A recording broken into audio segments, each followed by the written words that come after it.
Guys, तो आज मैं आप लोगों के लिए बहुत ही ज़रूरी और बहुत ही यूज़फुल से टिप्स एंड ट्रिक्स लेकर आई हूँ कि किस तरीके से आप कॉकरोचेस वगैरह को होम रेमेडीज से ही मार सकते हैं, अपने किचन से उन्हें भगा सकते हैं अगर आपको भी कॉकरोचेस वगैरह से प्रॉब्लम होती है। और उसी के साथ साथ कुछ और भी यूनिक से टिप्स एंड ट्रिक्स शेयर करूँगी। सो प्लीज़ वीडियो में कंटिन्यू बने रहिए। वीडियो पसंद आए तो प्लीज़ वीडियो को एक लाइक और चैनल को सब्सक्राइब। हे गाइस, तो हम सब लोग दिवाली की सफाई कर रहे हैं। ऐसे में हमारे किचन में कॉकरोच और जो चूहे वगैरह हैं अक्सर आ ही जाते हैं और सारा सब कुछ खराब कर देते हैं। तो आप अगर कॉकरोच से परेशान है तो आपके लिए बहुत ही कारगर सा उपाय लेके आई हूँ। उसके लिए आपको चाहिए करेले, और करेले मेक श्योर कि आप जो एकदम से हरा हरा होता है ना करेला, वो लेना है आपको, ठीक है। और उनका जो पील है वो उतारना नहीं है। जैसे कि हम धो के अपने नॉर्मल करेले बनाते हैं तो पील उनका उतार के फिर बनाते, तो आपको उतारना नहीं है। डायरेक्टली आपको बस ऐसे ही मतलब उस पर घिसना स्टार्ट कर देना है। ग्रेटर से ग्रेट कर लीजिए, ठीक है, जिससे कि थोड़ा सा इसमें से जूस सा निकलने लगे। तो यहाँ पर आपने मतलब 2 करेले तो लेने ही लेने हैं मैक्सिमम, ठीक है, 2 लेने हैं। फिर बाकी का आप और चाहिए तो फिर आप बाद में बना सकते हैं, पर मतलब जितना भी अब आपको क्वांटिटी चाहिए आप उतने ले सकते हैं। मैं सिर्फ वीडियो शेयर कर रही हूँ, ठीक है। और यहाँ पर देखिए अच्छे से आपको ग्रेट कर लेना है। सारा जो ऊपर ऊपर का निकालना है, जो ये अंदर से पार्ट निकलने लगता है ना गूदा टाइप का, वो नहीं लेना है। बस ये जो ऊपर ऊपर का उभरा उभरा पार्ट होता है ना, यही सबसे ज़्यादा कड़वा होता है, सबसे ज़्यादा इसी में कड़वाहट होती है, ठीक है। तो हमें सिर्फ इसी को ग्रेट करना है। और वो जैसे वाइट वाइट सा निकलने लगे, येलो येलो सा निकलने लगे, देन आपको वहीं पर उसको छोड़ देना है। तो बस इतना ही आपको ग्रेट करना है। तो यहाँ पर देखिए मैंने इतना ग्रेट करके इसको यहाँ पर निकाल लिया। अब आपको क्या करना है कि हम इसे एक कटोरी में ट्रांसफ़र करेंगे। इसका जूस वूस अभी आपको हटाना नहीं है, बिल्कुल ऐसे कैसे आप एक कटोरी या किसी में ट्रांसफ़र कर लीजिए। अब इसमें हम कुछ 2 इंग्रेडिएंट्स मिलाएंगे, जिसमें से पहला इंग्रेडिएंट्स है मेरा यहाँ पर बेकिंग पाउडर नहीं, बेकिंग सोडा। ये बेकिंग सोडा, क्योंकि बेकिंग सोडा से ज़्यादा, जैसे बेकिंग सोडा पेट में जाता है ना, देन ज़्यादा सा रिएक्ट करता है, एकदम से पेट में खलबली सी होती है, ठीक है। उसके साथ साथ मैंने यहाँ पर एक कपूर को क्रश करके डाल दिया है यहाँ पर। अब अच्छे से इसको मिक्स कर देंगे, ठीक है। तो यहाँ पर देखिए इस तरीके से मैंने उसका जूस निकाल के और उसमें थोड़ा सा विनेगर डाल के और इस तरीके की स्प्रे बॉटल में फिल कर लिया। इसका जो वीडियो बनाया था पता नहीं वो मुझसे कैसे डिलीट हो गया, मेमोरी फिल हो रही थी तो जल्दी जल्दी में किया तो उसकी वजह से वो डिलीट हो गया। बट मैंने आपको जैसे दिखाया बस वैसे ही किया, बस उसको स्क्वीज़ करके और उसमें थोड़ा सा विनेगर मिला के भर लिया, ठीक है। तो अब ये देखिए, अब इससे आप कॉकरोचेस वगैरह को बहुत ही ईजी तरीके से मार सकते हैं, ठीक है। क्योंकि स्प्रे बॉटल में भरना मस्ट भी है, क्योंकि इसको जब हम करेंगे तो उन पर डायरेक्टली इसको पड़ना चाहिए। जहाँ पर भी आप कॉकरोच देखें बस फटाफट से आपको, मतलब ऐसे नहीं कि जगह पे छिड़क दो तो मर जाएंगे, नहीं, आपको उसको कॉकरोच के ऊपर ही डालना। जैसे कि अब मुझे यहाँ पर कॉकरोचेस दिखे तो मैं फटाफट से इनके ऊपर ही इसको स्प्रे कर दूंगी। ये तभी रेमेडीज़ काम करेगी कि जैसे कि बहुत से जो रेड हिट वगैरह होते हैं हम बस उनको स्प्रे कर देते हैं, देन वो उसकी स्मेल से, ऐसा नहीं है, इसको उनके ऊपर ही करना होगा जैसे कि मैं यहाँ पर कर रही हूँ। तो वैसे भी कॉकरोचेस हमें दिख जाते हैं तो बस फटाफट से आपको अपनी स्प्रे बॉटल ये वाली उठानी है और उनके ऊपर इस तरीके से स्प्रे कर देना है। और ये देखिए यहाँ पर एक ऊपर स्प्रे था और ये जैसी मैं करूँगी और ये तुरंत बाहर निकल के आ जाएंगे, क्योंकि इनमें से बेचैनी होती है, जो भी हमने इनमें इंग्रेडिएंट्स मिक्स करे उससे बहुत ज़्यादा बेचैनी होती है, इसकी स्मेल बहुत ज़्यादा डर्टी होती है। इवन आप जब इसे बनाएंगे तो आपको भी लगेगा कि हाँ कितनी ज़्यादा डर्टी स्मेल है। ये देखिए कॉकरोचेस वगैरह बाहर निकल आए हैं, एक निकल आया है और दूसरा वाला भी दिखाती हूँ। तो यहाँ पर ये जैसे ही निकलेंगे फिर आप थोड़ा सा और स्प्रे करेंगे, देन ये मरना स्टार्ट हो जाएंगे। और ये देखिए यहाँ पर थोड़ी सी देर में 2 मिनट भी नहीं लगे और ये यहाँ पर दोनों के दोनों मर के तैयार हो गए हैं।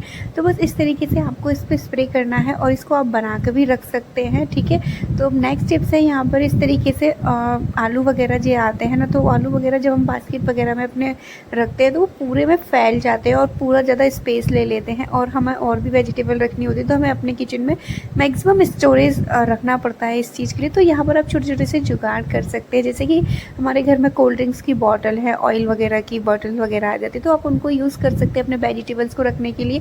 क्योंकि जो इनका फ्लैट सरफेस होता है जो फ्लोर से टच होता है वो बहुत ज़्यादा कम होता है, तो ये बहुत ज़्यादा कम स्पेस लेती हैं और थोड़ी सी जगह में ही अच्छे से ऑर्गेनाइज हो सकती है। इसी तरीके से आप जितनी भी आपके पास वेजिटेबल्स हों, लाइक टमाटर वगैरह, प्याज वगैरह रखने के लिए आप इनका यूज़ कर सकते हैं। बट इनमें डायरेक्टली हम इस तरीके से आप आलू वगैरह ना रखें, चाहे आप इस बॉटल में रखें या आप किसी बास्केट में रखें, डायरेक्टली ऐसे ना रखें। उसमें सबसे पहले आपको एक जो पेपर वगैरह होता है ना, या न्यूज़पेपर वगैरह ज़रूर डाल देना चाहिए, ठीक है। इस तरीके से देखिए मैंने यहाँ पर भी बॉटल में नीचे की तरफ डाल दिया, पूरे में मैंने नहीं किया है, बस नीचे के इसको सरफेस पर इसको इस तरीके से डाल दिया है। एंड अपने जो भी आलू वगैरह मैं डाल दूँगी अगर आप इस तरीके से न्यूज़पेपर वगैरह लगाकर आलू वगैरह रखते हैं तो आपके आलू 1 महीने तक बिल्कुल भी ख़राब नहीं होंगे, बिल्कुल भी नहीं सड़ेंगे। आप एक बार इसे ट्राई करके देखिए। अगर आप बास्केट में रख रहे हैं तो भी आप इस तरीके से नीचे पेपर स्प्रेड कर सकते हैं, नहीं तो आप छोटे-छोटे से टुकड़े काट-काट के भी आलूओं में डाल सकते हैं। इससे भी आपके आलू ख़राब नहीं होंगे, ठीक है। ऊपर से आप इस तरीके से इनको कवर करके रख सकते हैं, जैसे कि कोई भी चूहा वगैरह बाई चांस आ जाता है तो वो जूठा वगैरह ना कर पाए। अब हमने इसका जो ऊपर का ये लिड कट की थी तो उसको आप एज ए लिड यूज़ कर सकते हैं किसी भी ऑर्गेनाइज़र पे इसको कवर करने के लिए। जैसे कि मैंने यहाँ पर लोटे वगैरह में, जैसे मैं कर्ड वगैरह कभी जमा देती हूँ या दूध वगैरह भर के रखती हूँ, तो उस पर भी आप इस तरीके से रख सकते हैं। किसी भी बाउल वगैरह में अगर आपने कुछ रखा है तो आप उसमें भी इस तरीके से इसको ढक के रख सकते हैं। बस ऐसे इसका कट गया था तो मैं आपको यूज़ बता रही हूँ। आप अपने टूथपेस्ट वगैरह का जो कटलरी होती है आप उसको भी कवर करके रख सकते हैं। नेक्स्ट टिप्स है यहाँ पर गाइस, ये देखिए शूज़ वगैरह हम लोग सब लोग वेयर करते हैं। कुछ शूज़ स्लीपर्स हमारे कुछ ऐसे होते हैं जिनको हम जब कभी यूज़ करते हैं, लाइक पार्टी वियर जो होते हैं। हम जैसे कि ये बच्चों के बैली शूज़ है, हस्बैंड के बैली शूज़ है, ये इनका नंबर तो साल में एटलीस्ट 2 या 3 बार ही आता है। जब वो कुछ मतलब 3 पीस वगैरह पहनते हैं तभी ये बैली शूज़ वगैरह पहनते हैं। अदरवाइज़ अगर सेम कुर्ता वगैरह पहनते हैं तो वो बैली पहनते हैं और ये बैली शूज़ का नंबर ही नहीं आता। बच्चों के स्पोर्ट्स शूज़ हैं जो कि जब वो स्पोर्ट्स वगैरह करते हैं तभी होता है, और साल में 2-3 बार ही स्पोर्ट्स होता है तो ये रखे ही रहते हैं। और इस तरीके से हम अपनी शू रैक में इनको रखे रहते हैं तो वो स्पेस काफ़ी ज़्यादा लिए रहते हैं, इनका यूज़ नहीं होता, गंदे होते रहते हैं। तो इसकी वजह आप इस तरीके के हमारे पास किचन में ऑयल वगैरह के कंटेनर आ ही जाते हैं प्लास्टिक के, तो आप इनका यूज़ कर सकते हैं। टिन वगैरह आ जाती है, आप उनका यूज़ कर सकते हैं। बस इनमें आपको जो भी आपको जब कभी जो शूज़ यूज़ करने होते हैं, डेली वाले नहीं, डेली वाले वीकली वाले मत कीजिएगा। जिनमें आपको महीना में 1 या 2 बार पहनना होता है, या साल में, या पार्टी वगैरह ओकेज़न वाले जो होते हैं उनको आप इस तरीके से डाल के रख दीजिए। बाकी के जो डेली वेयर के हैं या वीकली वेयर के हैं उन्हें आप अपने शू रैक में ही लगा के रखिएगा। तो इस तरीके से क्या है, स्पेस भी कम हो जाएगा और ये गंदे वगैरह भी नहीं होंगे, हमेशा साफ़ सुथरे ही बने रहेंगे और ये हमारे ज़्यादा अच्छे तरीके से चल पाएंगे। तो आप इस तरीके से छोटे-छोटे जुगाड़ करके काम कर सकते हैं। अब आप इसको कहीं पर भी रख दीजिए। अब जैसे कि मैंने यहाँ पर मेरा ये जो सेटी सेटर है, मैं यहाँ पर इसको यहीं पर मतलब रख दूँगी, क्योंकि थोड़ी सी जगह में ही ये कम स्पेस लेते हैं और छोटी सी जगह में ही यहाँ पर आ जाते हैं। तो ये देखिए यहाँ पर ये जो जगह है, ये फ्लावर्स वगैरह भी दिवाली के हैं तो मैंने उनको हटा दिया है, साइड से कर दिया है। अब यहाँ पर देखिए जगह खाली है तो मैं यहीं पर इसको अच्छे से रख दूँगी। और देखिए छोटी सी जगह में ही ये आ जाती है। इसी तरीके से आपके पास 2-3 डिब्बे खाली हैं तो आप उनमें अरेंज करके भी रख सकते हैं, ठीक है। तो इस तरीके से आप इसको एज ए ऑर्गेनाइज़र यूज़ कर सकते हैं। तो इसी के साथ साथ मैं आपके साथ नेक्स्ट टिप शेयर करना चाहती हूँ कि आप मतलब कि मैं आपको बताना चाहती हूँ कि अभी आप लोगों ने भी अपने किचन की दिवाली क्लीनिंग वगैरह की होगी तो उसमें कुछ इस तरीके के डिब्बे कंटेनर वगैरह निकले ही होंगे, तो आप उन्हें संभाल कर रख लीजिएगा। क्योंकि मैं इनके बहुत ही अच्छे से वीडियोस लेकर आ रही हूँ कि 6-7 आइडियाज़ आपके साथ शेयर करूँगी, सो प्लीज़ उन्हें संभाल के रख लीजिएगा। अब बात करते हैं गाइस, यहाँ पर देखिए झाड़ू, जब भी हम लोग नई झाड़ू बाय करके लाते हैं, दैट मैं धनतेरस पर लाई थी और दिवाली का पूजन करके फिर मैंने इसको नेक्स्ट डे यूज़ किया था। तो इसमें तो जो होता है ना, गाढ़ा बहुत ज़्यादा निकलता है, बहुत ज़्यादा इसके जो डस्ट वाले पार्टिकल्स होते हैं वो काफ़ी ज़्यादा झड़ते हैं। आप देख सकते हैं मेरी झाड़ू में से बिल्कुल भी नहीं निकल रहे होंगे। क्यों? क्योंकि मैंने इसको यही किया था, जब मैं लेकर आई थी बहुत ज़्यादा निकल रहे थे तो मैंने इसको इस तरीके से कॉम करके सारा निकाल दिया था। इस तरीके से थोड़ा सा टैप टैप टैप टैप करके भी सारा जितना भी एक्सेस इसके भरा हुआ था मैंने सारा निकाल दिया। क्योंकि ये सफाई से ज़्यादा गंदगी ज़्यादा करती है। अगर नई नई झाड़ू आती है, आप देख सकते हैं अब बिल्कुल भी नहीं आ रहा है इसमें से। तो आप इस तरीके से कॉम वगैरह करके, ख़राब कोई भी कॉम हो आपका, आप उसे यूज़ कीजिएगा।